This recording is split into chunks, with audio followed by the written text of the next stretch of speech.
It's FPL Game Week 3 team selection time. So with Saka ruled out and Palmer a big doubt for this game week, we've got transfers to sort and some big calls to make ahead of the weekend. So welcome, I'm Chris. I'm here with Kieran, obviously, as usual. How are you doing today? Yeah, pretty good today. How are you? Yeah, I'm all right. I feel like it's good. After not making any transfers last game week, I feel like I've got something to manage and something to do.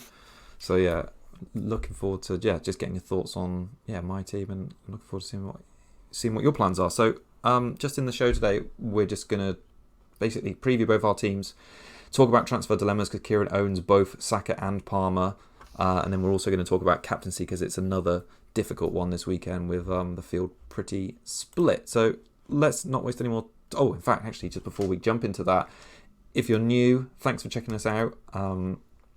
Please, if you're enjoying the content, like and subscribe. We're looking to hit at least 25 interactions on this video, as it would really help get our channel more noticed. And additionally, if you'd love to support us, we have a Patreon account. We've got Private Prize League, Discord community on there as well. You can read more info about that. The link is in the description and on the screen sometimes. So yeah, thanks for that. Right, let's jump into it. Keek, your team is going to be on screen now. So let's go. You've got two things to sort this game week. So the current team is Sells in goal against West Ham. Good fixture. Up to have him there. Then I got a back four at the moment of Dorgu, Cucurella, Pedro, and Goodmanson. And then I got Wirtz against Arsenal. And I do have Saka still at the moment. Bruno is current captain. Not sure all about that, but we'll talk about it later. And I got Pedro, Fulkrog, and Watkins. Fulkrog also a bit of an issue. And then I also own Palmer, as you said. So the nomium thing of the two kind of real good premium-ish like Saka and Palmer captaincy options have just both decided to get injured, and that's leaving my team in a bit of an issue. So I am thinking possibly taking a hit this week. I think Saka is certainly going to be out for it looks to 3 to 4 weeks, so that's probably over the international breaks at least. So maybe a couple of weeks after that. There is a lot of options though, like these kind of mid-price ranges. So maybe I could get a full crook up to someone else from if I go down from Saka. So yeah, there's Rogers, Sarr, Semenyo, Kudus, Ndoye, Gibbs White, got Johnson, what's his name? Douglas Luiz has just come to Forest. If he's going to be on set pieces and things, could be good. Obviously Anderson at the cheap budget. Like there's loads right now I could pick from who are doing pretty well. So I did mention Semenyo in the last video as well. Highest XG of all mids at the moment. Obviously, it's 7.2 now, I think he is. So cheap as well. But he is 8th in terms of fixture difficulty for Bournemouth at the moment. And then Kluivert has played 66 minutes in the EFL Cup. So, the former Semenyo got 45 minutes in the Cup versus Brentford have failed to register a shot. So not so ideal. But Semenyo also tops the big chances for mids and the second shots of all mids. So his stats are looking high and on top for basically everything at the moment. But like I said, the fixtures aren't amazing. So he seems hard to look past, but I think I probably will look past him. I don't know, like the Kluivert coming back, him probably going through the middle, Semenyo back onto the right, I think it is. May sort of hamper his sort of chances to get in the box and have all this XG. So I guess we'll see. But what do you think? Do you like Semenyo? Are you going to go there? I do like him, but he seems quite expensive at 7.2 without any set pieces or penalties for Bournemouth. I think last season he seemed pretty wasteful, and even in the opening game or the game against Wolves, he could have hauled in that game and again missed some good chances. So I'm not saying he's always going to miss chances. I'm sure he will inevitably score some, but he has form for not being clinical. The fixture run, like you say, is okay. It's a difficult entry point this week because Spurs have looked really good defensively. True. But then after that, he's got 3 home games in 4. They're not the easiest. Brighton, Newcastle, Fulham are all decent teams, and then game week 6, Leeds away is probably the good one, and Crystal Palace away in game week 8 is a tricky fixture. So I think he looks good because of his recent performances, but I'm not 100% sold on him personally. But his ownership is shot right up. Yeah, I can imagine. Another person, Sarr, had 1 shot in 2 games so far. Obviously, not great. That puts him top 50 for mids of 7.5 million and under. So that's not even including all the others. That's not great. And then 1 big chance is also not great. So, I mean, I do like him from attacking potential, just like being the one that's going to be creating chances. They've signed someone called Yeremy Pino, I think it is, from Villarreal. He's supposed to be a decent attacker, so possibly there as a replacement. So, see how that goes. But yeah, 6.5 million, pretty low owned as well. So, and good fixtures. So, can't really go wrong with him too much. But like, I'm not jumping overjoyed to get Sa. He just feels like the attack is pretty blunt right now. So. Let's see what happens in the Europa League side. It's on now, actually. Conference League. I think, is he starting? He has. It's. I mean, as we're recording, it's still in the first half and it's 0-0, and he hasn't done anything. Okay. But so not sure about him right now. Gibbs White is another one that's probably being overlooked. Maybe he is expensive though, 7.5 million. But he has really great fixtures, especially the next 4. Other than that Arsenal game, is it? I think it's Arsenal. Yeah, it's Arsenal. But 4 shots in 2 games puts him fairly high up for mids. 1 big chance, same as Saar, but then XG of 0.49 is pretty good. 4 key passes, not bad, and then 1 big chance created as well. So he could provide points on both sides of the attacking metrics. So definitely one to keep an eye on. I think he could be decent. And then on the the right flank, I think for Forest, Ndoye. Good price at 6 million. Looks to be nailed on right now. 16 points is the 5th highest scoring mid, and he's only 2.5% owned. 1 goal, 1 assist. Obviously a great start for someone who's fresh to Premier League. But he's only had 1 shot in 2 games, just like Saar. 1 big chance, 0.1 XG. Amazing. Managed to score from that. But 2 key passes, 1 big chance created. So looks like a bit of overperformance, but the fixtures are there to target for someone like him, especially if you need like a cheaper-ish player that's certainly attacking anyway.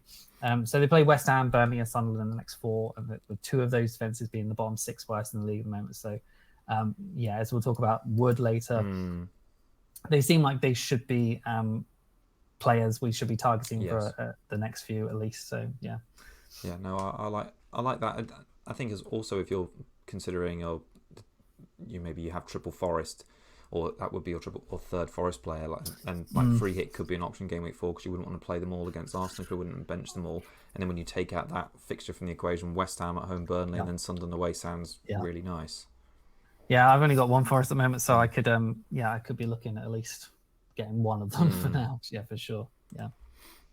So which, if you're going to rank them then as priorities for your team, because you definitely have to get someone, I expect, for Saka and maybe for Palmer. So I've not mentioned like Kudus and Johnson and Rodgers. Like those, I did mention those in the last video, so I've not gone over them again. I think they're all good options as well. Johnson, like who knows with what his minutes are going to be like, especially if they sign someone. But then I've seen that City are basically not willing to sell Savinho to them. So there's been talk of Xavi Simmons today, like coming as well. Like why would he go to Spurs? That seems like a downgrade. Weirdly for me, I think I'm looking towards Rodgers, honestly, because I think they're top for all of the fixture difficulty coming up. Their fixtures are like so good that I think just Emery's too good of a manager to keep them being crap, basically. And Rodgers and Watkins, they've not suddenly turned into absolutely terrible players. Like they're going to start to score and start to pick up returns. So if they bring in Asensio at some point as well, like that'll probably help with the attacking returns. Getting space for Rodgers, etc. So it does seem a bit strange to be going there with how bad Villa have been, but I like that double up for the fixtures coming. I with Semenyo, I'm just like, I've probably missed his points already. I don't think he's definitely the best option. So I want to go for the person who's like possibly about to sort of blow up, and those fixtures are really there for it. Obviously, Brentford last week was a great fixture too, and they did nothing. But I've got to just maybe try and err on the side of fixtures breed form. So let's see. No, I like that. All right, let's jump over to my team and we'll talk a little bit about captaincy. So here we go. So I've got Sanchez in goal. I'm playing Agdebu at the back against Everton, Porro, and Rillo at home as well against West Ham. And then I haven't changed the formation yet, but Palmer is obviously still in at the moment with Rodon first bench. I got Salah at the moment. He's captain in my team. Bruno, Dewsbury Hall. But Strand Larson and Watkins, obviously the news today is that Strand Larson has politely asked, according to David Ornstein, to move to Newcastle. The way they keep phrasing it is that he's going to be the backup striker. So it's a bit of a shame that's sort of happening so late or so close towards the weekend. Like, what does that mean for his involvement for Wolves, and what is essentially the start of his good run for them? It's quite frustrating because it might change my transfer plans. I do have 2 free transfers. So I suppose I'll just go over my initial thoughts first before we talk about captaincy of moves. So I'm kind of leaning towards, if Strand Larsen's starting and Palmer is out, making 2 moves. I don't think I can fight against the João Pedro ownership anymore. It's nearly at 60% now, which just is insane. And if Palmer is out, it obviously makes Pedro a better pick. He's likely to be on penalty. He's playing number 10 or number 9. So I kind of feel like I have to get him. And I will switch to a 3-4-3 and I'll get rid of my non-starting Cooper Jr. And then there's quite a few midfielders like we've discussed who are good. I probably like it's a bit I like Sarr because he's cheaper than most of the rest of them and he gives me a little bit in the bank to maybe update my defence or my 5th midfielder slot, and I'll say why in a minute. But I also quite like Tielemans as well for Villa, like playing number 10 behind Watkins in the first 2 game weeks. We think he's on penalties. He's been pretty decent for DEFCON. He's just got a few routes to points there. I'm still roughly thinking about an early wildcard. So let's say if I do Sarr and Pedro, gives me 3-4-3 this weekend. Obviously, Sarr's got some good fixtures like we've discussed. Aston Villa away, then Sunderland at home, West Ham away. But I'm looking at maybe a bench boost in game week 5. So with my double Burnley defence, that would be at home to Forest. I'd have Rodon away against Wolves, which seems absolutely fine. And then my forward line would be Strand Larsen. I think he's obviously at home to Leeds. That seems fine. João Pedro would play. And then, it seems like a good week to do that, especially if you're getting rid of Palmer this week. It just seems like you can invest well there. So that's kind of what I'm thinking out. Sarr and João Pedro would be my 2 moves. And maybe Tielemans would come in instead of Shrewsbury Hall if I felt like a luxury transfer, because Shrewsbury Hall's away at Liverpool that week. So yeah, that's where I kind of am with that. And then captaincy, I think, is really tough this weekend. So it seems Palmer is not Palmer. It seems like Bruno is definitely the flavour of this week because of it's Burnley. It's Burnley at home. But I think United showed last night why you can't really trust, and even last weekend, you can't really trust any United player at the moment. What's to say? We couldn't predict that performance against Grimsby last night, but you could kind of feel after Fulham it was almost a bit dodgy. What's to say that Burnley, a better team, are gonna make it difficult at Old Trafford, and it's going to be another super cagey game. And if they score, I just don't see Bruno, unless he has a penalty in that game and he scores this time. I just don't see him mega hauling in that game. Yeah, but what's to say he doesn't get a penalty? If he scored the one the other week, and he scored 2 against Grimsby in the shootout, he's if he got that and he got that 11 or 12 pointer with the DEFCON. He's probably a shoe-in for captaincy this week, right? Probably no one's even worried thinking about it. Yeah, but then that didn't happen, and he did miss it. Of course, and now, they've played bad against Grimsby, and the manager's talking about leaving. It just, I don't know. It just doesn't fill me with confidence. On paper, it should be a good fixture, but I don't even think Bruno's that good from open play to then think, I've got to get a penalty. So yeah, I'm down on Bruno, even though a lot of people are up on him. I can see why, but maybe not for me. So I'm trying to look at other options in my team. So I think if I get João Pedro, he might not be bad. Now Fulham are fairly deep. You think that Fulham are fairly decent, but they've actually got the 4th worst XGC after the first 2 games, and they played Brighton and Man United. So Chelsea have got the best. Obviously, XG. Obviously, that's aided by that huge West Ham game. Pedro's had 1 big chance, and he's created 2 big chances in his first 2 games, which is better than what Salah's done. His expected points is just 8.6, and he's got 17 actual points, so he's massively overperformed. But if Palmer's out, you kind of expect that he will be, like I mentioned, on penalties, either playing... I think he'll play 90 as well if he's out, Yeah, he played 90 in the game against West Ham. He'll play the number 10 behind Delap, or he might play number 9, so he'll be involved in everything going forward. I wouldn't be surprised if he got another 2 returns in this game.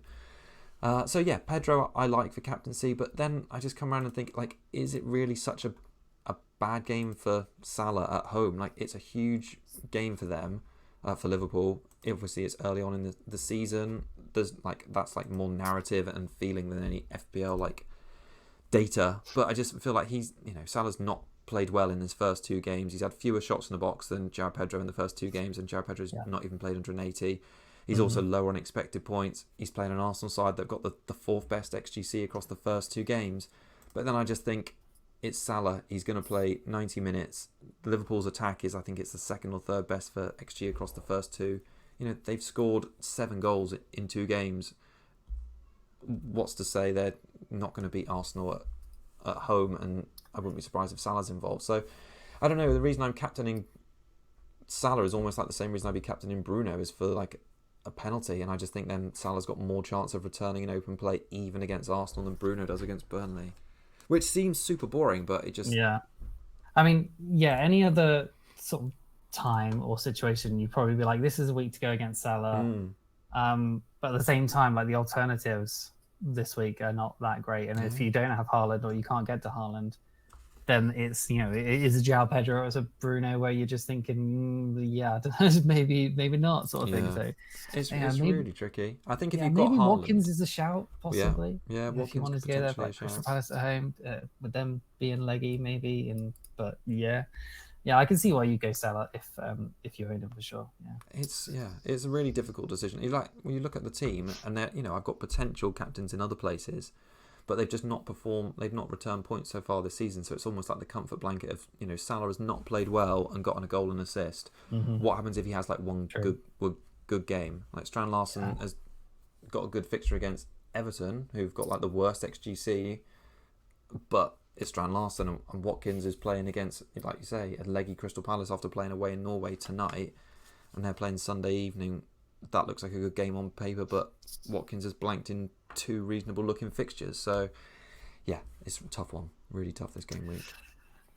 Okay, so someone who you like usually for captaincy, I'm surprised you're not looking to get him in rather than a Pedro, I suppose, but that's his ownership. But Chris Wood, 7.7 million right now, 24%. I don't love the 7.7 million that he's got up already, but he's got 13 and 2 so far. He's not managed 90 minutes yet, so that's a bit of a worry that he's not a 90 minutes man anymore. But 0.95 XG versus Brentford, which is obviously pretty big. 0.23 versus Palace, I think there is Callum Muando or something that's come from Rennes, who was really good last year. Got 20 goal involvements in Ligue 1. Apparently he's going to be the replacement for Wood. Like, they've been trying to replace Wood for a while with Igor Jesus as well, who's come in.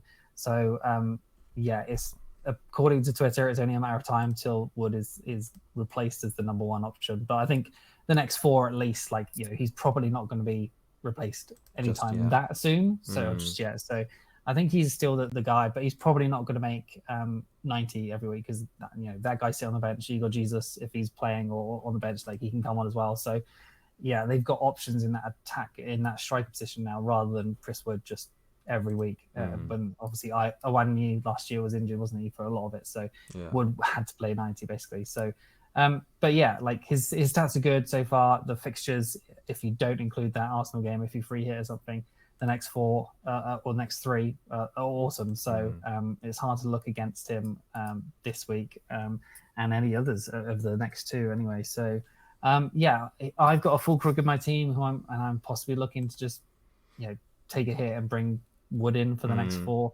I maybe I don't want to overthink it and just think these 3 fixtures, if I free hit in 4, they look too good to just ignore, to be honest. So would you want to captain him? I don't know. We have seen he's got 2 goals in 1 game, so he's got and obviously the season before he was really good. He scored more points than Haaland, didn't he? I think so. He could be an option.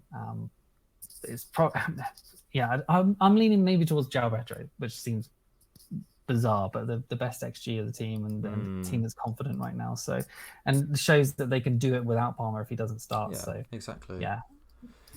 I think it's a really tricky one this week.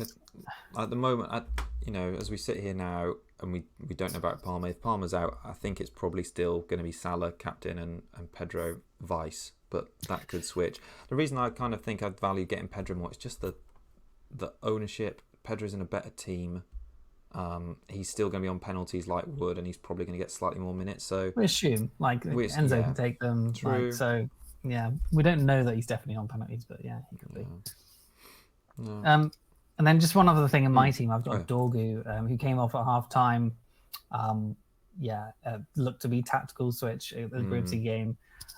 So I'm just a little bit worried that he's not going to be starting the next game. He could get hooked and benched. So, and I brought him in last week for Frimpong, thinking, these fixtures are good. And now I'm worried he's even going to start. So, worst case scenario, I guess I've got Anderson. He might come on for some def points off the bench if he doesn't play. But so right now I'm thinking Saka to Rodgers, and then possibly a hit for Fulkrug up to Wood. I've never liked Wood as a player, so I feel kind of shit about getting him. But those next 4 or 3, if you take Arsenal, are so good. Yeah, you have to try and somehow play the fixtures. But captaincy is just so tough. It's a really difficult one. Maybe I just leave it on Bruno, but I do kind of fancy Pedro now. And then Vice on, I just Vice Watkins like it is in the screenshot.